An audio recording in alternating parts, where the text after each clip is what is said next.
Dios te bendiga. Espérate, yo no me... Bendiciones y bienvenidos a los que se van conectando. Ajá.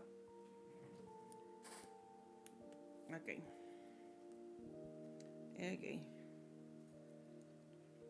Vamos preparando. Aquí. Muy bien. ¡Ay! Con todo y eso. Ok. Muy bien. Vamos a ver esto aquí. Antes de entrar de lleno, estaba mirando las preguntas del examen de la lección que acabamos de terminar. Y quizás al final le presente 8 preguntas cierto o correcto o incorrecto para que ustedes decidan. Y vamos a hacer como le hacemos para que les voy a dar las preguntas y ustedes ponen su respuesta y después en la semana siguiente la podemos repasar. Eso es lo que estoy pensando. Pero mientras tanto ya son las 7, le damos gracias al Señor. Esta es su hermana Marilyn Colón de la Iglesia del Calvario, representando aquí a nuestros pastores, reverendo Osvaldo Torres con su amada esposa Abigail Torres.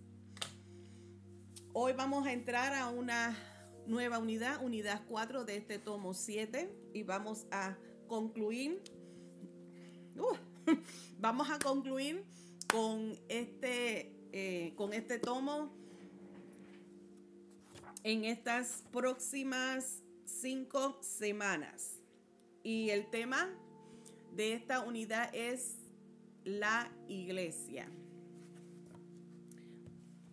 Este tema de la unidad de la iglesia podemos ver o vamos a ver cómo es que se conecta o cómo es que continúa fluyendo todos esos temas que nosotros tratamos en la unidad 3 en el Evangelio de según Mateos y a Jesús como maestro. Así es que vamos a ver, o a través de las próximas semanas van a ver cómo es que esto se va conectando. Vamos a orar primero, porque ya yo iba a entrar de lleno. Padre Santo, te damos gracias por este tiempo maravilloso, Señor, que estamos aquí. Nos preparamos, Padre de la Gloria, que nuestro corazón y nuestra mente sean sensibles a la enseñanza de esta unidad, Dios amado. Que nuestras vidas sigan siendo enriquecidas y que las personas que todavía necesitan, Señor Jesús, tener un mayor conocimiento de tu palabra, la puedan recibir, Señor amado. Aquel que todavía no tiene una relación contigo genuina o cercana, Padre, que su vida siga siendo transformada a través de las enseñanzas de tu palabra. Gracias te doy, Señor, y te presento a cada uno de nuestros hermanos oyentes. Siempre te presentamos, Padre Celestial, igualmente a nuestros hermanos de la fe, la comunidad de la Iglesia del Calvario, los que están atravesando, Señor, por dificultades, los que están, Señor Jesús, recuperándose de su condición, de sus enfermedades o dolencias de su cuerpo. Declaramos palabra de sanidad en esta hora y te damos gracias por tu infinita bondad y por tus grandes misericordias. En tu dulce nombre lo hemos creído. Amén y amén. Muy bien, como ya les decía, hoy comenzamos. Hoy es 2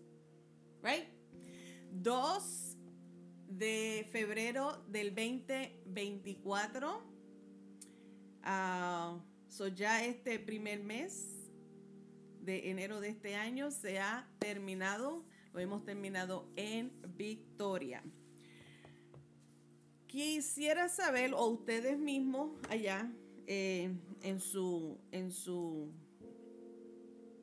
casitas, en sus carros, en sus empleos, donde quiera que estén en este momento que están conectados escuchando esta clase, si usted está familiarizado con lo que, o cómo, si usted está familiarizado con el método de cómo se calcula el embarazo de una mujer para poder saber o tener una idea de cuándo se espera que ocurra ese parto. La mujeres, espero que sí, las que hayan parido han pasado por esta experiencia. Supongo que sí están familiarizadas y entienden este fenómeno de el por qué cuando nos dan una fecha de expectativa, no es una fecha segura, sino es una fecha donde te dan una idea de cómo es que es ser el día del nacimiento de tu bebé. Ya que en nuestro sistema como mujer puede pasar no antes de un mes de concepción, no hay resultado. O sea, que tiene que pasar primero todo un mes de concepción para que cuando se haga un examen de embarazo salga positivo. Y de la misma manera, cuando un médico, yo no soy médica, no soy doctora en esto, solamente te hablo de mi experiencia y del poco conocimiento que tengo. Y cuando se te hace un sonograma, cuando se le hace el sonograma a la mamá, creo que de los 4 o 5 meses, dependiendo el estado de la mamá, en una ocasión que se hacen un poquito más temprano debido a alguna crisis que pueda tener, algún riesgo. De todas maneras, cuando se hace ese primer sonograma, el técnico puede ver más o menos cuándo será ese parto, dando una fecha, mirando según el tamaño del bebé que se va formando y la fecha que la mamá haya proveído de cuándo fue su último tiempo de menstruación y la ovulación y todas estas cosas que pasan en el cuerpo de la mujer. Y el técnico o el médico te da a ti entonces, o nos dan a nosotras cuando pasamos por eso, 2 semanas antes o 2 semanas después. Lo que quiere decir que es completamente un mes, porque no se sabe con exactitud cuándo será ese día de parto. ¿Por qué utilizo esta analogía para abrir esta clase de hoy? Es para nosotros poder entender mejor este concepto de cuál ha sido el plan de Dios desde el principio con la iglesia. Vamos a ver a través de la clase, voy a hacer referencia otra vez a este fenómeno o a esta comparación que acabo de hacer para que nosotros podamos entender. Ahora, entendiendo que con la ciencia no es exacta. La ciencia no es exacta, pero nuestro Dios sí es exacto. Dios, todo lo que planifica y todo lo que hace, lo hace intencionalmente con un propósito específico para el tiempo específico. Con este tema de la iglesia, la concepción del plan de Dios respecto a la iglesia ha sido formada desde antes del Nuevo Testamento o del día del Pentecostés, porque cuando nosotros pensamos o hablamos del tema de la iglesia, tendemos a pensar a ese día del Pentecostés cuando la iglesia nació. Y queremos ver con esta clase que nosotros entendamos que la iglesia ya existía antes de ese nacimiento del día del Pentecostés en el corazón de Dios. Vamos a estar en esta lección número 22, entrando a esta unidad 4, con el tema los orígenes de la iglesia. Vamos a ver en Deuteronomio capítulo 4, los versos del 9 al 14, cómo es que cómo entra cómo se conecta esta ilustración que yo acabo de hacer. La verdad central primero me dice que la iglesia siempre ha sido parte del plan de Dios. Y el versículo clave se encuentra en Hechos capítulo 1, verso 4, que nos dice, y estando juntos, les mandó que no se fueran de Jerusalén, sino que esperasen la promesa del Padre, la cual les dijo, oísteis de mí. Ahora entremos en esta primera parte en cuanto a las raíces del Antiguo Testamento. Ahora vamos a ir a Deuteronomios capítulo 4, los versos de 9 al 14, que nos dicen: por tanto, guardad guárdate y guarda tu alma con diligencia, para que no te olvides de las cosas que tus ojos han visto, ni se aparte de tu corazón todos los días de tu vida. Antes bien, las enseñará a tus hijos y a los hijos de tus hijos. Verse 9 through 14. Oh, I didn't see that. Perdón. No vi el cambio en la pantalla. El día que estuviste delante de Jehová, tu Dios, en Horeb, cuando Jehová me dijo, reúneme el pueblo para que yo les haga oír mis palabras, las cuales aprenderán para temerme todos los días que vivieren sobre la tierra, y las enseñarán a sus hijos. Y os acercasteis y os pusisteis al pie del monte, y el monte ardía en fuego hasta en medio de los cielos con tinieblas, nube y oscuridad. Y habló Jehová con vosotros de en medio del fuego. Oísteis la voz de sus palabras, mas a excepción de oír la voz, ninguna figura visteis. Y él os anunció su pacto, el cual os mandó poner por obra los 10 mandamientos, y los escribió en 2 tablas de piedra. A mí también me mandó Jehová en aquel tiempo que os enseñase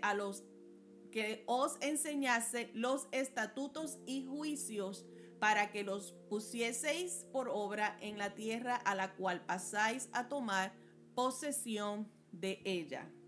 Específicamente en esta porción, comenzando poniendo atención particularmente en el versículo 9, 10 y 14. Estas son las palabras que hace Moisés, específicamente dándoselo al pueblo.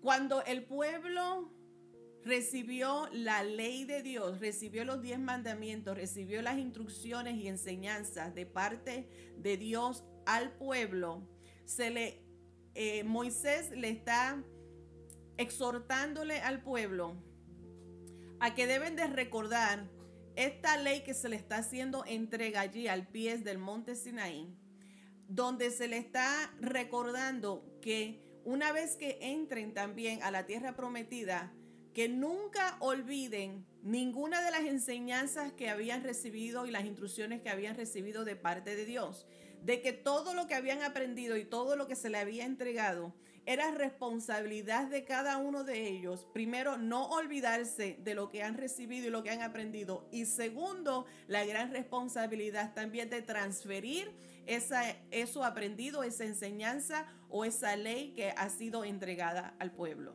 De esta manera, ellos podrían entonces cumplir con su compromiso de vivir una vida santa, ya que siendo ellos un pueblo separado y escogido por Dios, iban a entrar a una tierra llena de idolatría, donde la moralidad y el pecado abundaban, y para ayudar al pueblo a mantenerse en esa santidad e integridad, era necesario de que mantuvieran todas estas enseñanzas y el obedecer al pie de la letra la ley que se le había entregado. Todo esto para el bien de cada uno de ellos. Además, que para mantener esa salud espiritual fuerte y buena, era necesario también que fuera compartido en su casa a sus próximas generaciones. Así que estamos viendo, como ya les dije, se me fue la palabra otra vez. Este ejemplo que le di al principio de cómo calcular el día del parto de una mujer embarazada, ese mes antes de que haya una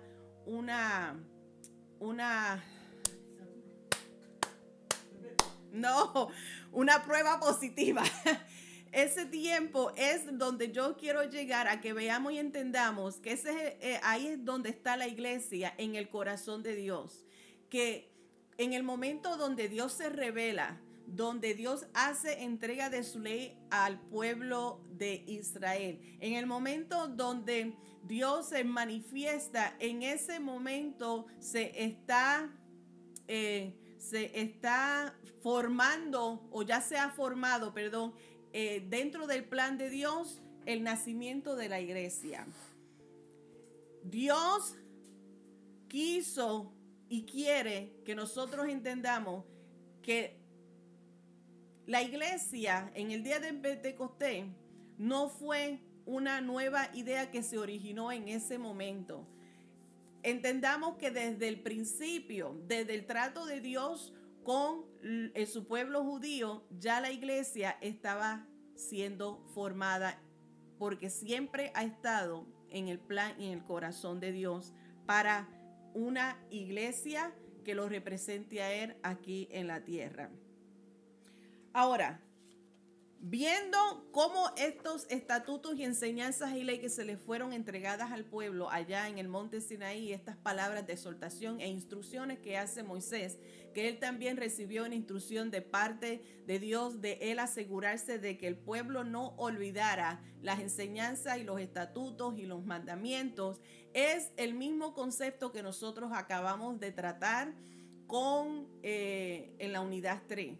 De todas estas enseñanzas que vemos a través del libro de Mateos, todas estas enseñanzas es para nosotros, para cómo nosotros llevar esta vida correcta propia, ahora que somos miembros y ciudadanos del reino de Dios, ahora como iglesia unificada, ahora como representantes de Dios, de Dios aquí en la tierra, la importancia de nosotros continuar expandiendo el evangelio, a cómo nosotros debemos comportarnos, a cómo nosotros debemos vivir una vida agradable y justa y perfecta ante los ojos de Dios. Todas estas instrucciones que se nos ha dado y hemos aprendido en estas pasadas semanas, que también encontramos a través de la Biblia mucho más. Sé que estas 7 semanas que tuvimos tratando en estas lecciones fueron una leve resumen. A pesar de que el Sermón del Monte fue extenso, también estuvimos revisando y repasando cómo es que el mensaje de Jesús, o las últimas instrucciones antes de ir a la cruz del Calvario, también encontramos una serie de advertencias y enseñanzas.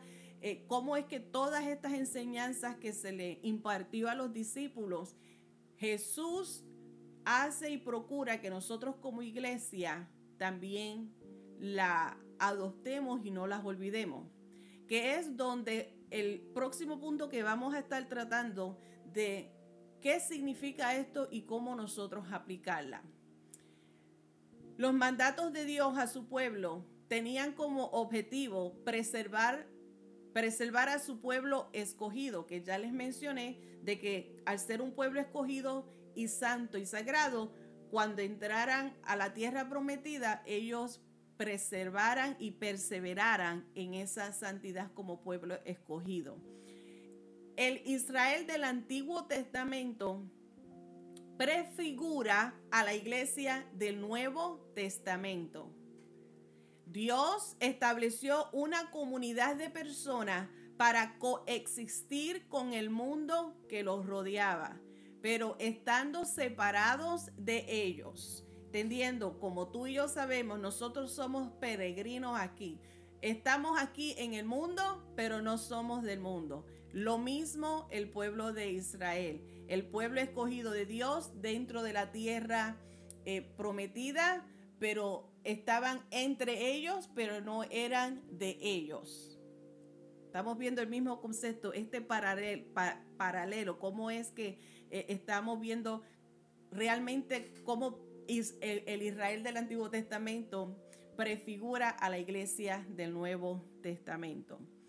Así es que el desviarse de sus mandamientos traería consecuencias para los individuos y la comunidad.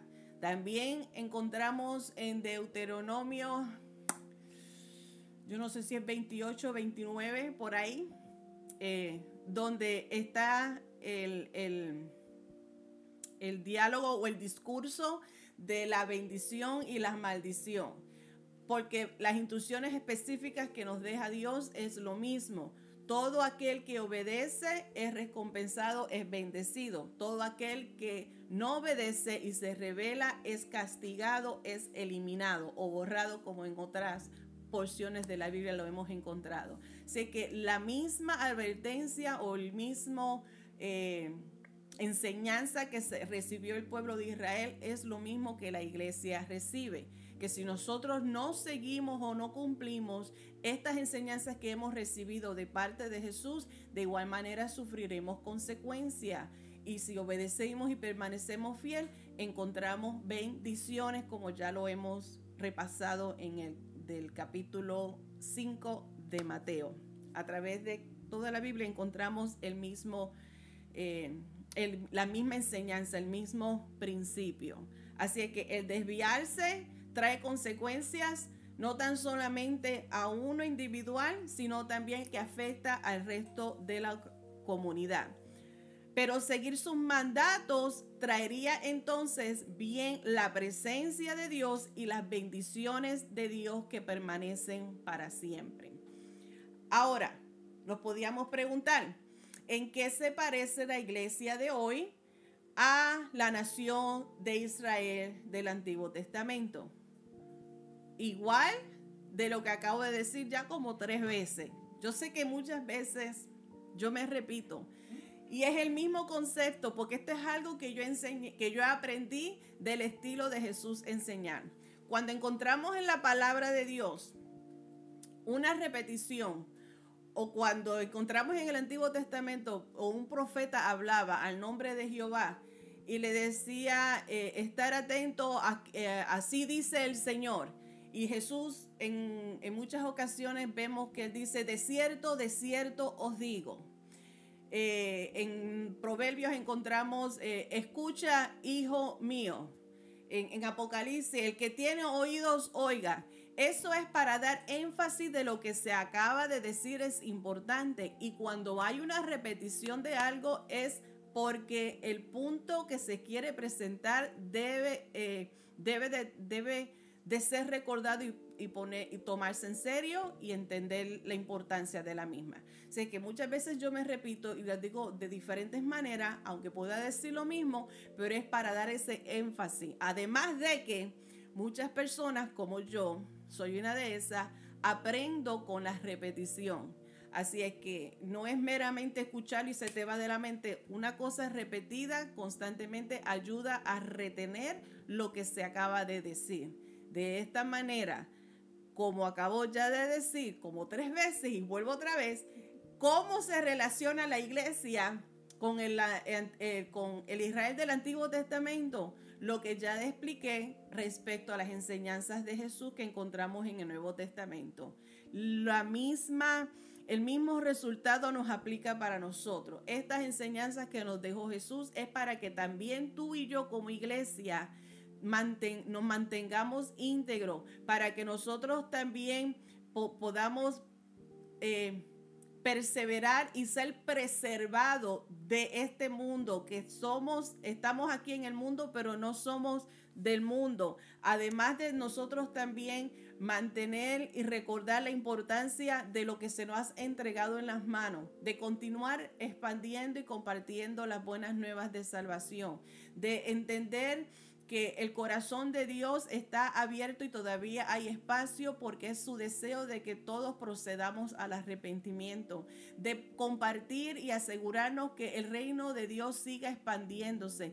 Todas estas cosas que hemos aprendido y enseñado, y hemos aprendido que Jesús nos ha enseñado y nos deja en su palabra, en las Santas Escrituras, es con ese propósito específico. Además de que nosotros tenemos que mantenernos fiel hasta el final. La semana pasada cerramos esa unidad hablando de la esperanza que nosotros tenemos. Nuestra bienaventuranza es nuestro Señor Jesucristo, donde Él prometió que regresaría, que Él va a regresar por nosotros, a que no estar pendiente a una serie de eventos en específico, más bien estar alerta y permanecer firme, porque todas las cosas que Él dice que van a pasar tienen que cumplirse, tienen que pasar. Y eso nos debe de alentar a nosotros a permanecer fiel a su palabra, a su promesa de que Él regresará. Todas estas cosas tienen propósitos para nuestra vida. Y estamos viendo cómo esa misma prefigura, esa misma relación que ha hecho Dios con su pueblo Israel en el Antiguo Testamento, se traslada a nosotros hoy día. Nosotros como iglesia, ahora vamos a ver cómo es que en el corazón de Dios ya eso estaba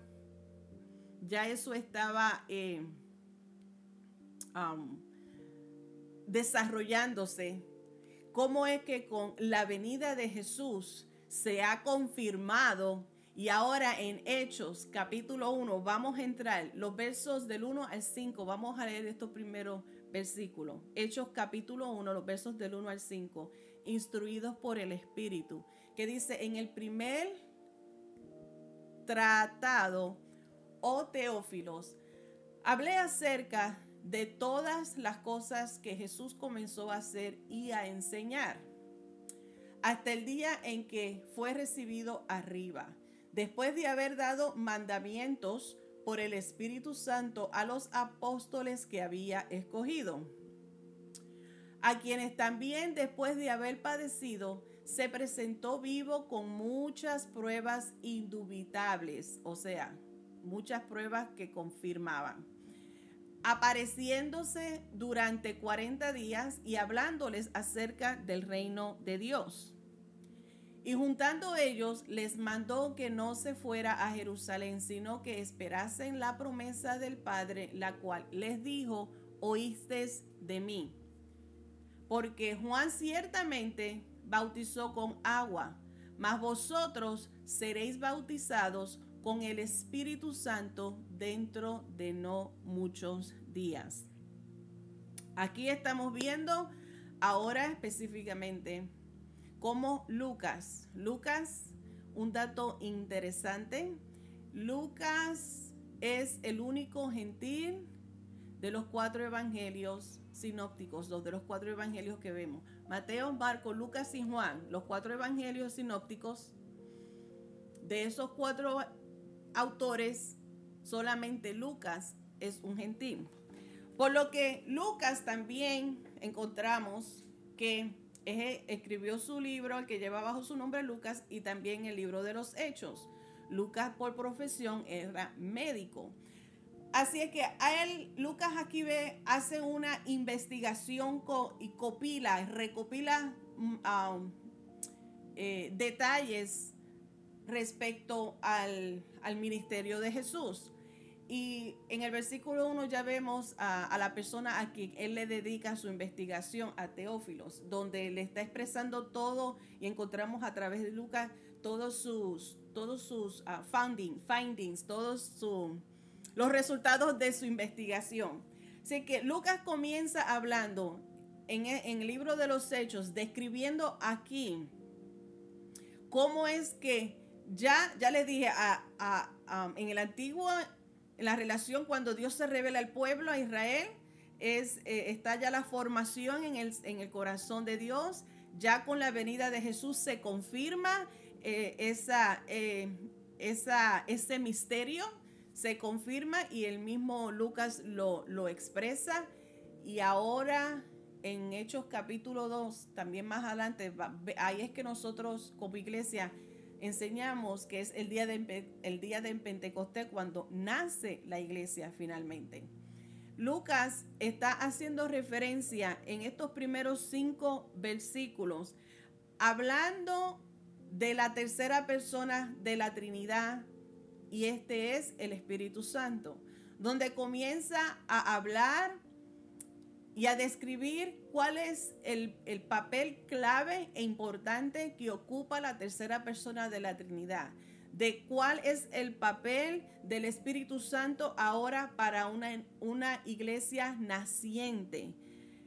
Vemos como Lucas dice específicamente que fueron 40 días que Jesús estuvo y se manifestó después de haber resucitado de entre los muertos. Estuvo 40 días más dando unas últimas instrucciones y dando mayor fortaleza en preparación a los discípulos, a los apóstoles, para antes de él regresar a la gloria. Jesús enseñó, ya hablamos en Mateo, en el Sermón del Monte, hablamos del discurso donde encontramos donde Jesús da unas últimas instrucciones, y aquí está como una última preparación de estar con ellos y en la preparación de lo que era necesario que ellos recordaran y entendieran las instrucciones que le da específicamente. En ese último versículo 5 que se le dice, de aquí a algunos días más, es que será el cumplimiento de la promesa, porque ya Jesús le había prometido a sus discípulos. Recuerden, cuando en la intimidad de esta conversación en el monte Sinaí, en el jardín del Sinaí, del Getsemaní, y esta es otra razón por la cual repito, porque me enredo. En el jardín del Getsemaní, antes de ellos llegar allí, ya Jesús le había dicho de que era necesario de que él se fuera. Y hubo una tristeza en ello, pero Jesús al mismo tiempo le dice, pero les prometo que les voy a dejar a un consolador, y es necesario que yo me vaya para que venga el consolador, hablando del Espíritu Santo. Y aquí estamos viendo ya como Lucas comienza a recordar ya esa promesa, ya Jesús lo había prometido de que enviaría al Espíritu Santo, y hace la comparación de lo que es el bautismo que hizo Juan el Bautista con el bautismo que promete Jesús. Es superior a ese bautismo de agua que hace Juan el Bautista. En estos 40 días, después de la resurrección, Jesús se revela a sus discípulos enseñándoles sobre todo lo que es el reino. Hechos capítulo 1, verso 3. Rapidito, quiero hacerle referencia otra vez. A quienes también después de haber padecido se presentó vivo con muchas pruebas indubitables, sin confusión ninguna, con claridad y de seguro. Les hablaba en ese tiempo acerca del reino. La obra central de la iglesia es compartir las buenas nuevas. Ese es el propósito. Y eso es lo que Jesús estaba asegurando, asesorándose, recordándole cuál era esa función.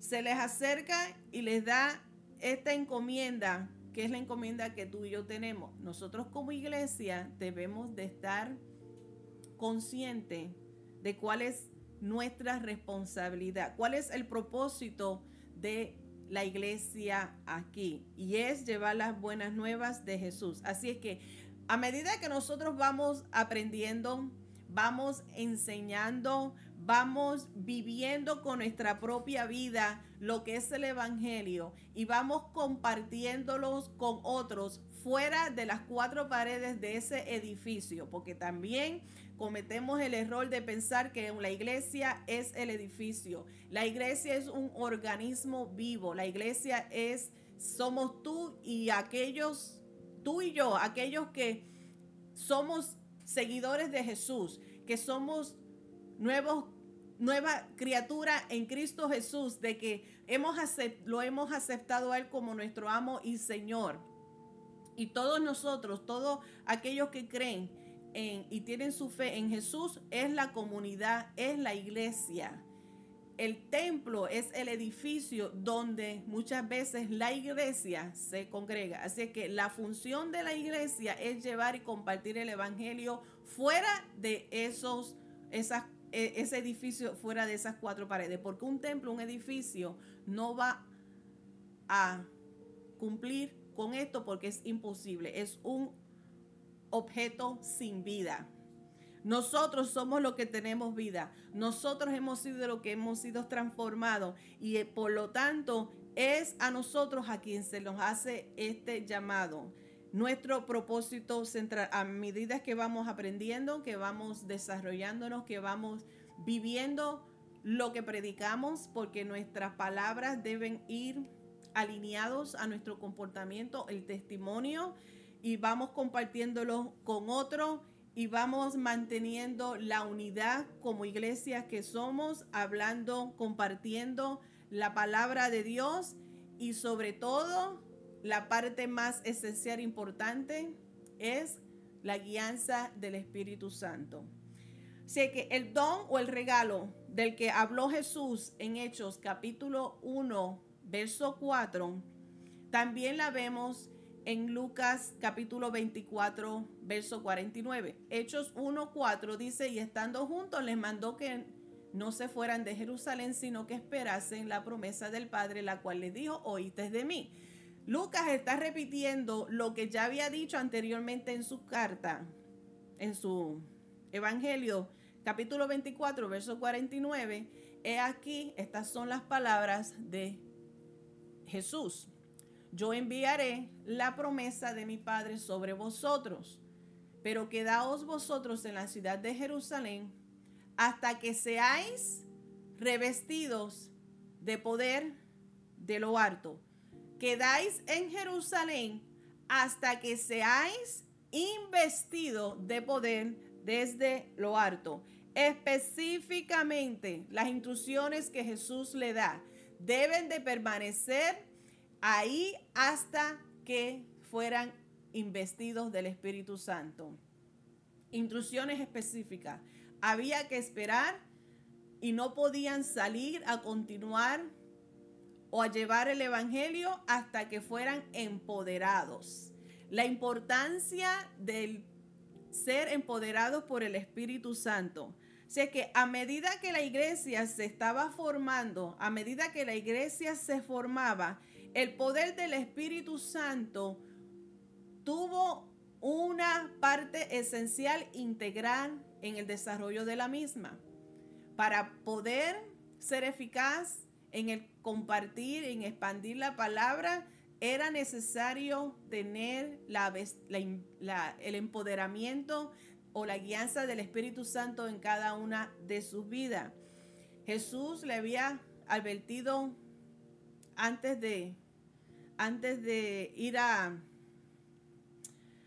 la cruz. Jesús le había ya advertido diciéndole de que de la misma manera en que muchos habían rechazado a Jesús, ellos también serían rechazados. En una ocasión habló también de que Jesús es piedra de tropiezos para aquellos que no creen en él, donde él sería como una espada, que él no vino a traer paz, porque sería como una espada entre las familias. O sea, aquellas familias que rechazan a Jesús, y un miembro de la familia acepta a Jesús, esta familia puede rechazarlo en el caso específico de las religiones falsas, como una religión que está totalmente opuesta en contra del cristianismo. Por ejemplo, es el Islam. Una persona que sale del Islam y se convierte al cristianismo, esa familia la niega, rompe o hasta puede mandarle a matar. Ese es el significado de que Jesús no viene a traer paz y es como una espada aún entre medio de la familia. Jesús dándole a entender a sus discípulos que de la misma manera que muchos rechazaron a él, y Jesús le da la palabra y la advertencia cuando los envió a evangelizar, le dice, yo hoy los envío como a bocas de lobo. Es una advertencia para que entendieran que se necesita el poder del Espíritu Santo para poder ser eficaz, para que reconocieran que tenían la protección y la guianza del Espíritu Santo. Y por eso es específicamente que le dicen, quedaos allí hasta que recibas el poder del cielo, del Espíritu Santo. La comunidad de la fe del Antiguo Testamento se convertiría en la iglesia a medida que más y más judíos se convirtieran al cristianismo y así se expandiría para los gentiles. La iglesia comenzó en el corazón de Dios con judíos, continúa ahora en el nacimiento con judíos, pero al mismo tiempo se ha abierto para los gentiles. O sea, te incluye a ti y me incluye a mí. Y ya les mencioné la semana pasada que un gentil es toda aquella persona o nación que no es judío. Mientras tanto, la comunidad sería unificada y fortalecida por el Espíritu Santo. El verso 5 del capítulo 1 de Hechos. Jesús hace la comparación del tipo de bautismo que promete.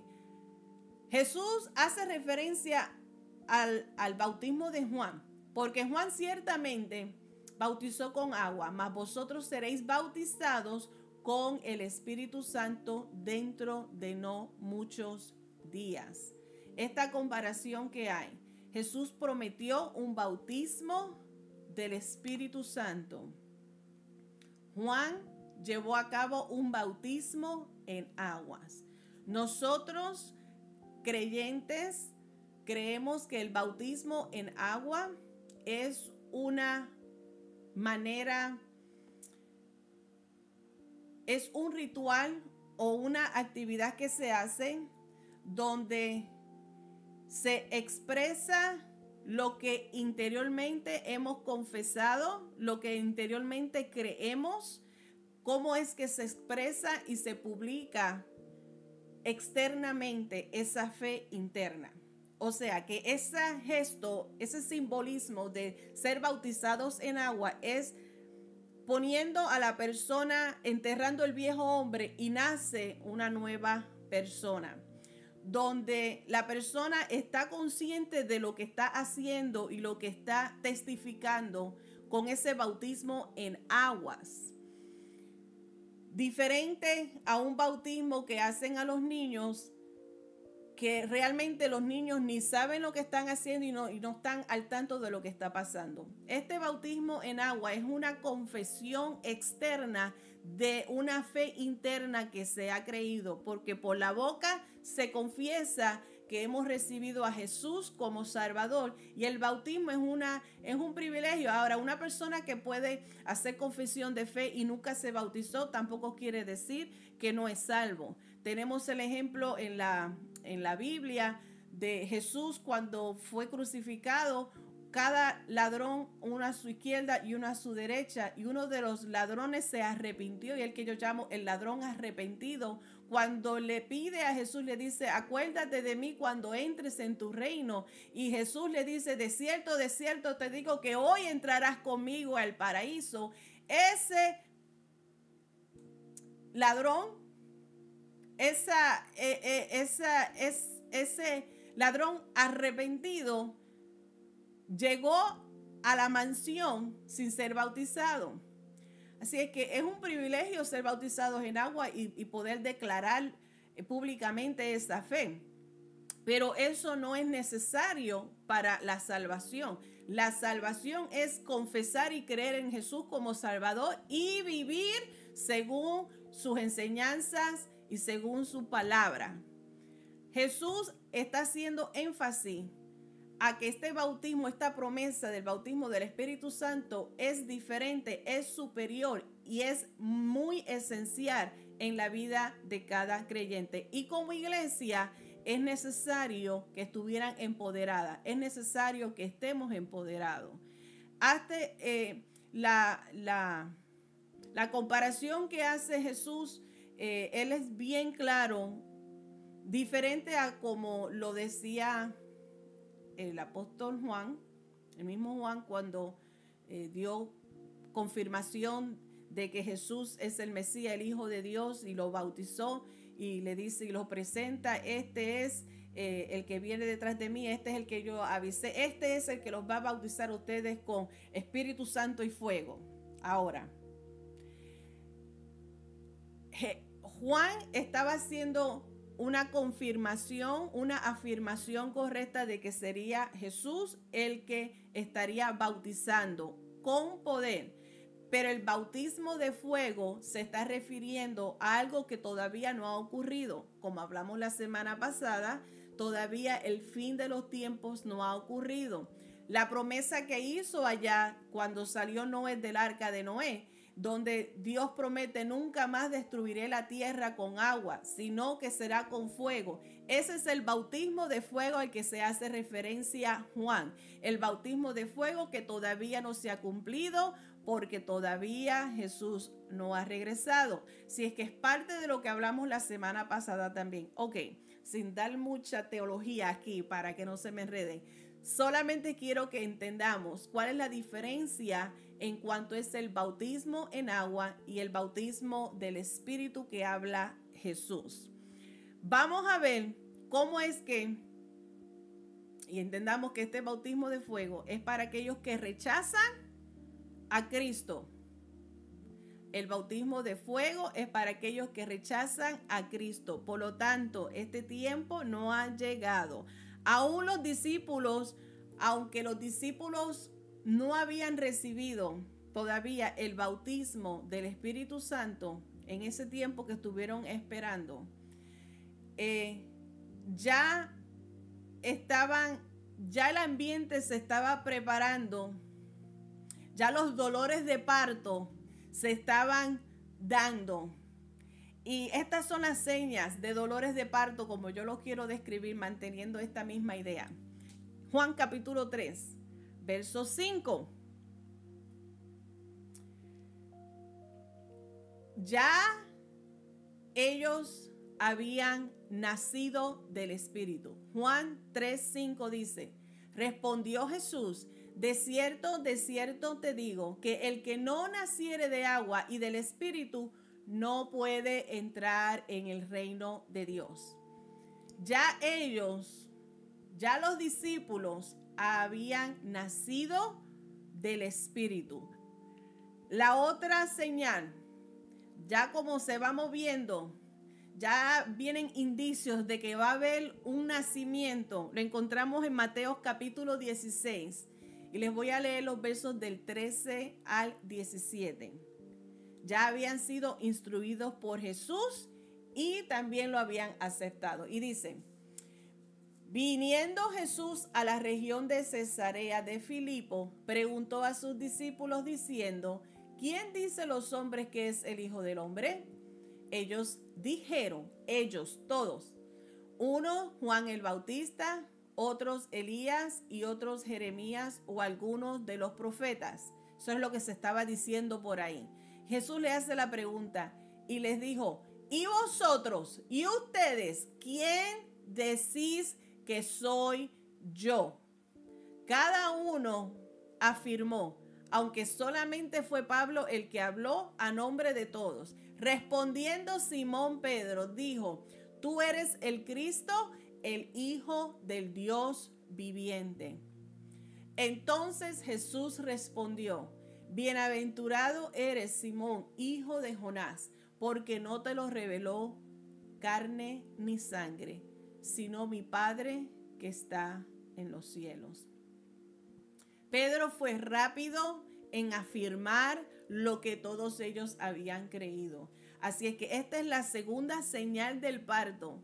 Ya, número 1, les dije que ya habían nacido en el Espíritu, porque ya Jesús lo ha confirmado, diciéndole: nadie puede entrar al reino de los cielos si no nacen primero del Espíritu. Ya están nacidos del Espíritu. Ya en esta segunda señal estamos viendo de que habían recibido las enseñanzas de Jesús y habían aceptado y creído a Jesús como el Mesías. Recuerden que esto todavía sigue siendo una realidad para la mayoría del pueblo judío, que todavía no aceptan a Jesús como el Mesías y el Hijo de Dios. Y por eso es que ese trato de Dios con Israel continúa, que eso es separado a nosotros, la iglesia, los gentiles, ¿ok? La tercera señal de preparativo dolor de parto, que así lo quiero interpretar, está en Juan capítulo 20, verso 22. Y habiendo dicho esto, sopló y les dijo, recibir el Espíritu Santo. Jesús ya le había prometido que recibirían el Espíritu Santo. Anteriormente, antes de Jesús ir a la cruz, él había enviado a un grupo de 70 de 2 en 2 para que fueran a evangelizar, y hablamos brevemente en una de estas clases pasadas de cuando se le da las instrucciones de qué llevar y qué no llevar, qué hacer y qué no hacer, de que cuando entraran a una casa, entraran a una ciudad, si los recibían iban a ser bendecidos, si los rechazaban tenían que sacudirse los pies del polvo, el polvo de los pies y salir de ahí. Y llegaron reportes de cómo le fue. En una ocasión vino uno diciéndole a Jesús, mira, ahí están los del otro grupo que están reprendiendo en tu nombre, y Jesús le dijo, si no están en contra de nosotros, están con nosotros. Vino otro papá y vino con su hijo que estaba endemoniado, y se los presentó a Jesús y le dijo, mira, tus discípulos no pudieron hacer eso. O sea, cada experiencia que ellos vivieron fue como un preadiestramiento por la cual ese soplo del Espíritu Santo que le hace Jesús fue necesario para ellos llevar a cabo esta misión. Y ahora tenían que entender que necesitaban tener esa vestimenta, ese poder dentro de ellos constantemente para entonces poder evangelizar. En el Antiguo Testamento, muchos conocemos y entendemos que cuando Jehová hablaba, el Espíritu de Dios posaba sobre la persona, sobre el profeta, y hablaba, daba la palabra, la presentaba y volvía y regresaba al Padre. Ahora nosotros como iglesia, en el día del Pentecostés, el Espíritu Santo ha venido a permanecer en nosotros, que es lo que Jesús le había prometido a sus discípulos.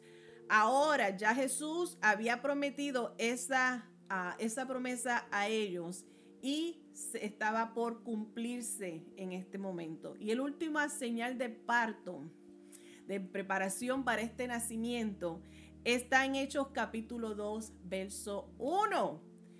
Ya estaban haciendo algo que se le había instruido. El ambiente era perfecto, porque dice que cuando llegó el día del Pentecostés, estaban todos unánimes, estaban ya congregados, el ambiente ya estaba completo.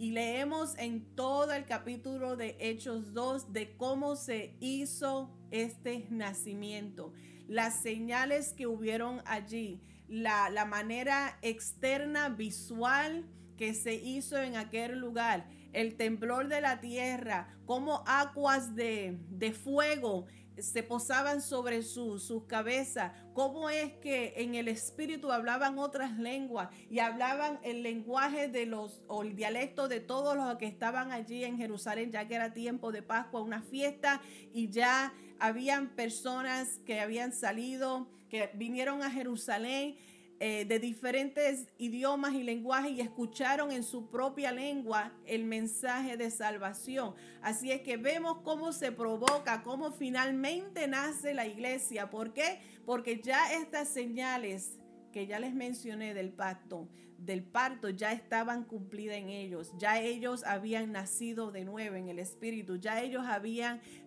aceptado las enseñanzas de Jesús. Lo habían creído como el Mesías. Ya ellos ahora estaban aptos, listos para recibir de lleno el Espíritu Santo en su vida. Estaban congregados, permanecieron allí tal y como Jesús le había instruido. Quedaos allí hasta que seas revestido. Y ahí vemos cumplida finalmente el nacimiento de la iglesia. Y a partir de ahí vamos a ver en las próximas lecciones cómo es que el Espíritu Santo se manifiesta para nosotros ver la importancia y el papel que debe de ocupar el Espíritu Santo en la iglesia, en cada creyente. Los apóstoles y la iglesia que se estaba formando comenzaron entonces a vivir de una manera transformada y diferente, porque ahora estaban dejándose guiar por el Espíritu Santo. Todo lo que llevaban a cabo, todo lo que hacían era buscando la dirección del Espíritu Santo. Y una de las primeras cosas que ellos hicieron bajo la dirección, en oración, buscando dirección del Espíritu Santo, fue el momento donde ellos tenían que reemplazar y llenar la plaza que dejó vacía Judas el Iscariote. Buscaron guianza del Espíritu Santo, oraron y allí tenían a uno llamado José y a otro llamado Matías.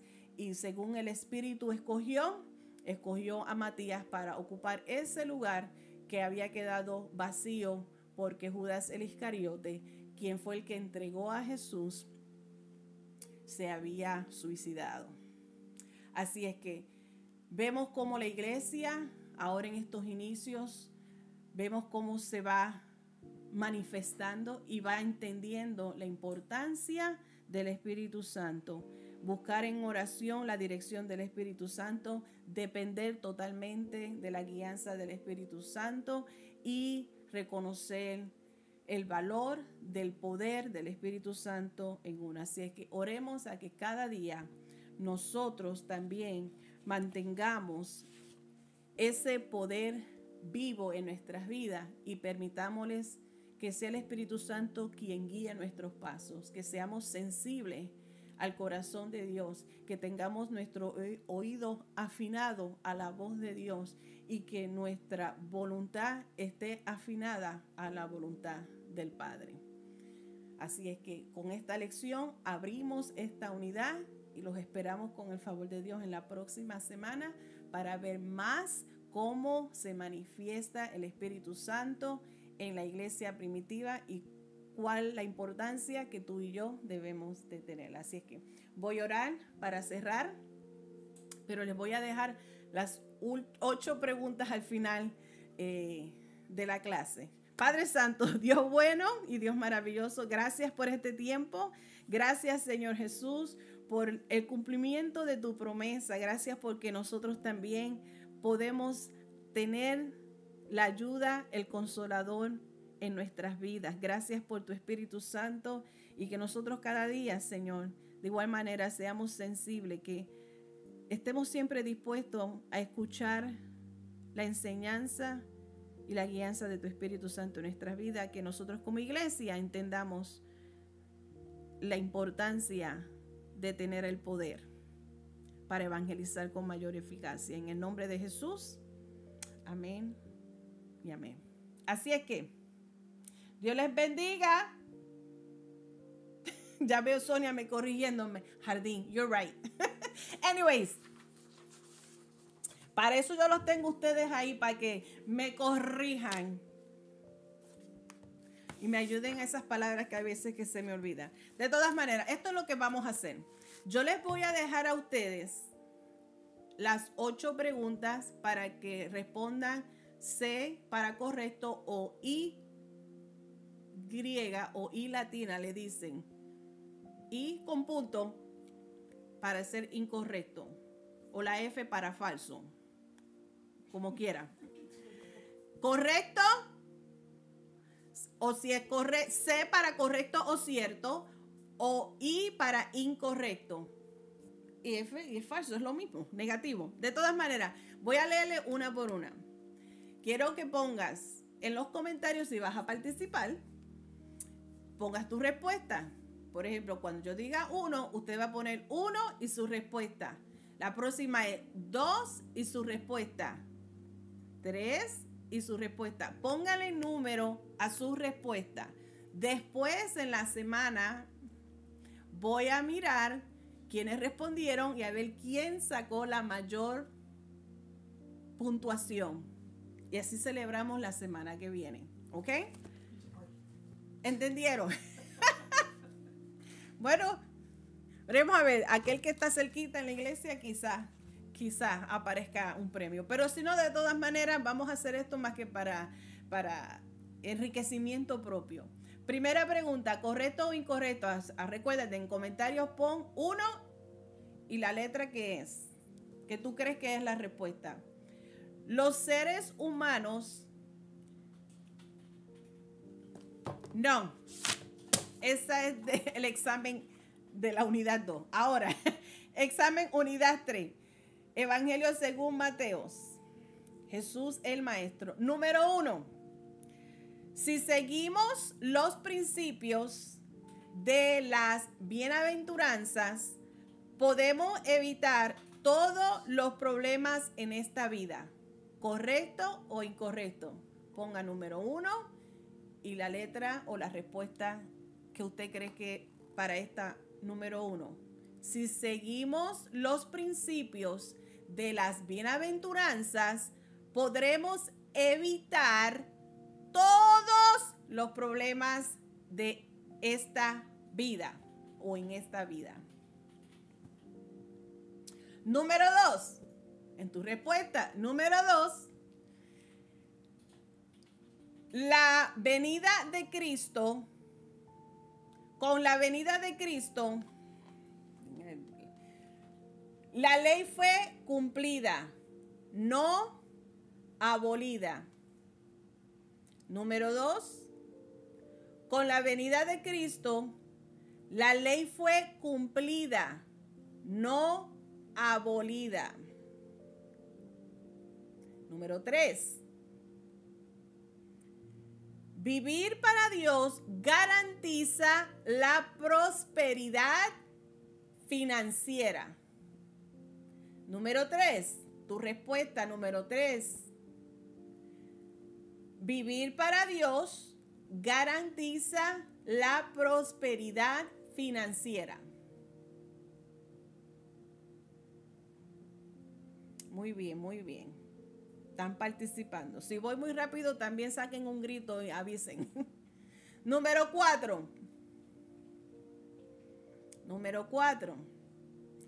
A los creyentes no debemos juzgar. Así que nunca debemos señalar la falta de alguien. Número 4. A los creyentes no debemos juzgar. Así que nunca debemos señalar la falta de alguien. Número 4.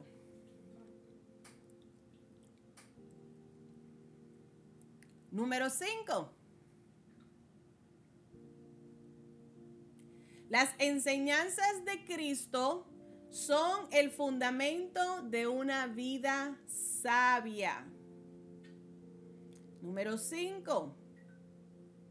Las enseñanzas de Cristo son el fundamento de una vida sabia.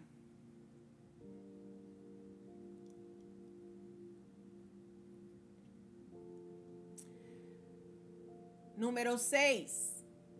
Jesús advirtió a sus discípulos que no todo el mundo lo recibiría a ellos ni su mensaje. Número 6. Me pica. Jesús advirtió a sus discípulos que no todo el mundo le recibiría a ellos ni su mensaje. You should be participating too, sir. I am. Oh, I don't see you answer. You'll see you next week. El técnico no está participando. ¿Ustedes ven? Número 7. La grandeza en el reino de los cielos depende de cuánto trabajemos para Dios. La grandeza en el reino de los cielos depende de cuánto trabajemos para Dios.